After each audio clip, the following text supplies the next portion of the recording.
আপনাদের সবাইকে স্বাগত জানাই আমাদের নিয়মিত আয়োজন জার্নাল পর্যালোচনায়। সঙ্গে আছি সৈয়দ ইশতিয়াক রেজা এবং আজ আমরা কথা বলবো হামের বিস্তার নিয়ে। বিশ্বকাপের উন্মাদনায় এবং একই সাথে রাজনীতির নানা ঘটনায় বাংলাদেশ আসলে ভুলেই বসেছিল যে একটা এত বড় রোগ সারা দেশে ছড়িয়ে পড়েছে এবং প্রচুর পরিবার তাদের সন্তানদের হারাচ্ছে এবং মৃত্যুর সংখ্যা প্রায় 1000 ছুঁতে চলেছে। সংক্রামক ছাড়িয়ে গেছে 1 লাখ। এরকম এক ভয়াবহ সময় বাংলাদেশ পার করছে, কিন্তু সে তুলনায় মনে হচ্ছে দেশের মানুষ অনেকটা অসংবেদনশীল। কি সর্বনাশা ঝুঁকির মধ্যে যে বাংলাদেশ আছে সেটা শুধু তারাই বুঝতে পারছে যাদের পরিবারের শিশুরা আজ আক্রান্ত এবং যারা তাদের সন্তানদের হারিয়েছে। অধ্যাপক ইউনূসের অন্তর্বর্তী সরকারের আমলে টিকার যে সংকট তৈরি করা হয়েছিল তার মূল্য দিচ্ছে বাংলাদেশ।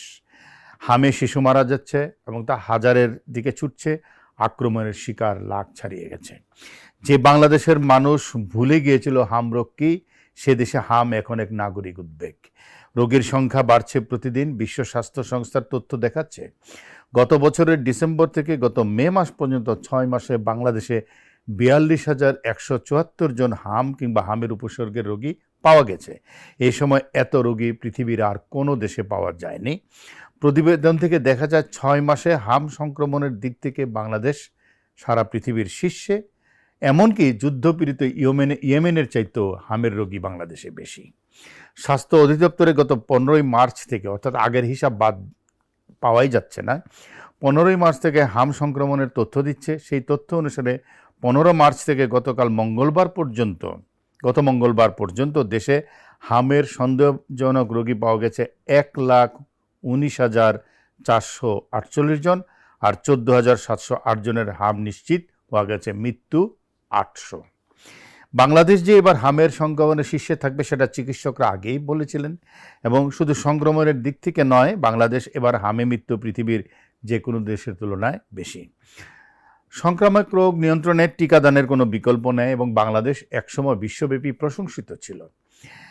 আর নিয়মিত টিকাদান, জাতীয় ক্যাম্পেইন ইত্যাদির কারণে হাম সহ এ ধরনের রোগ আমূল বলতে গেলে চলে গিয়েছিল, নির্মূল হয়ে গেছিল। এখন সংকট দেখা দেওয়ায় মূল কারণ হিসেবে বলা হচ্ছে অন্তর্বর্তী সরকার, অর্থাৎ অধ্যাপক ইউনূসের সরকারের আমলে টিকাদানের ঘাটতিটাই মূল কারণ হয়ে দাঁড়িয়েছে। 2010 সালে টিকাদানের আমরা যদি পরিসংখ্যান দেখি, 2000 লক্ষ্যমাত্রা 2010 সালে ছিল 9 মাস থেকে 5 বছর বয়সী 1,81,00,000 শিশুকে টিকা দেওয়া। সেটার কাভারেজ 100% অর্জিত হয়েছিল। 2014 সালে হাম রুবেলা কর্মসূচির মাধ্যমে 9 মাস থেকে 15 বছর বয়সী 5,27,00,000 শিশুকে টিকাদানের লক্ষ্যমাত্রা ঠিক করা হয়েছিল এবং সেটাও 100% অর্জিত হয়েছিল। কিন্তু 2025 যখন ইউনূস সরকার ক্ষমতায়, তখন সেটি 59% নেমে আসে।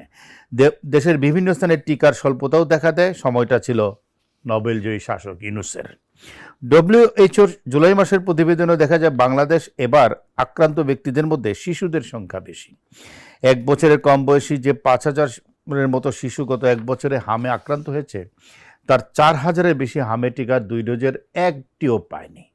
1 থেকে 4 বছর বয়সী 4,000 রোগীর মধ্যে 1,500 শিশু টিকার কোনো ডোজই পায়নি। 1 ডোজ পেয়েছে 500 জনের মাত্র 500 জন। 5 থেকে 9 বছর বয়সী 1000 শিশুর অর্ধেকই টিকার কোনো ডোজ পায়নি। চিকিৎসকরা বলছেন টিকা দিতে বাংলাদেশ আসলে উপেক্ষা করেছে ওই একটা সময় 2025, অথচ টিকায় বাংলাদেশের ঐতিহ্য ছিল বিশ্বব্যাপী।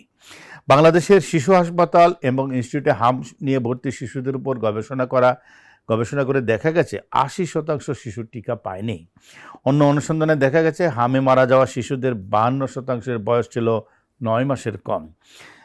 আপনারা জানেন এই টিকা নিয়ে ইউনিসেফের সাথে অধ্যাপক ইউনূসের সরকারের চিঠি চালাচালি হয়েছিল এবং ইউনিসেফের বাংলাদেশের যিনি ভারপ্রাপ্ত প্রতিনিধি স্ট্যানলি গোয়াভুয়া গত 5ই মে সংবাদ মাধ্যমকে জানিয়েছিলেন 2025 সালে তৎকালীন অন্তর্বর্তী সরকার টিকা সংগ্রহের প্রচলিত পদ্ধতি পরিবর্তনের সিদ্ধান্ত নিলে ইউনিসেফ বারবার উদ্বেগ প্রকাশ করেছিল। তাদের আশঙ্কা ছিল এতে ভ্যাকসিন সরবরাহ বিলম্বিত হবে এবং রোগের প্রাদুর্ভাব দেখা দিতে পারে। তখন ইউনিসেফ সম্ভাব্য টিকা সংকট এবং রোগের প্রাদুর্ভাব সম্পর্কে সতর্ক করে চিঠি দিলেও অধ্যাপক ইউনূসের সরকার তখন এতে মনোযোগ দেয়নি, যার সমালোচনা এখন হচ্ছে। হাম পৃথিবীর সবচেয়ে সংক্রামক রোগগুলোর একটি। বিশেষজ্ঞরা বলেন একজন আক্রান্ত ব্যক্তি 12 থেকে 28 জনকে সংক্রমিত করতে পারে, অর্থাৎ একজনের হলে 12 থেকে 28 জনের হবে। এই কারণে বিশ্ব স্বাস্থ্য সংস্থা বলছে সংক্রমণের শৃঙ্খল ভাঙতে অন্তত 95% শিশুকে 2 ডোজ টিকার আওতায় আনতে হবে। এই অবস্থাকে বলা হয় হার্ড ইমিউনিটি। তখন কোনো এলাকায় অল্প সংখ্যক টিকা না পেলেও সংক্রমণ সহজে ছড়াতে পারে না। এবার বাংলাদেশে যে বড় প্রাদুর্ভাব দেখা দিয়েছে সেটি মূলত এই ইমিউনিটি গ্যাপের ফলে হয়েছে, অর্থাৎ টিকাটা ঠিকমতো দেওয়া সম্ভব হয় নাই। এবার প্রাদুর্ভাবের পর গত এপ্রিলে বর্তমান বিএনপি সরকার 6 থেকে 5 বছর বয়সী শিশুদের হামের টিকাদানের ক্যাম্পেইন শুরু করে, কিন্তু তাতেও 46 লাখ শিশু হামের টিকা থেকে বাদ পড়ে যায়। কারণ হামের টিকা দিতে এই বয়সী 1,80,95,064 শিশুর হিসাব করা হয়, কিন্তু গত জুনে একই বয়সী 2,26,00,000 শিশুকে ভিটামিন এ ক্যাম্পেইনের আওতায় আনা হয়। এই যে ভলিউমের শিশু বাদ পড়া, এতে বিশাল সংখ্যক শিশু বাদ পড়া, তা কিন্তু মারাত্মক। তারা শুধু নিজেরাই ঝুঁকিতে নেই, অন্যদেরও ঝুঁকিতে ফেলতে পারে। বর্তমান সরকার ক্ষমতা আসার পর উদ্যোগ নিয়েছে, কথা বলছে, চেষ্টা করছে, কিন্তু যতটা বলছে ততটা কাজ করেনি। সবচেয়ে বড় কথা হলো গণটিকা দেওয়ার পর এত মৃত্যু, এটা সম্ভবত বাংলাদেশেই বেশি। বিশ্ব স্বাস্থ্য সংস্থা, ইউনিসেফ এবং অন্য অংশীদার সংস্থাগুলো বলছে কাভারেজের বাইরে থাকা শিশুদের দ্রুত খুঁজে বের করে টিকার আওতায় আনতে না পারলে বাংলাদেশ আরও বড় ঝুঁকির মধ্যে পড়তে পারে। আজকের মতো জার্নাল পর্যালোচনা এখানেই শেষ করছি। সবাই ভালো থাকবেন।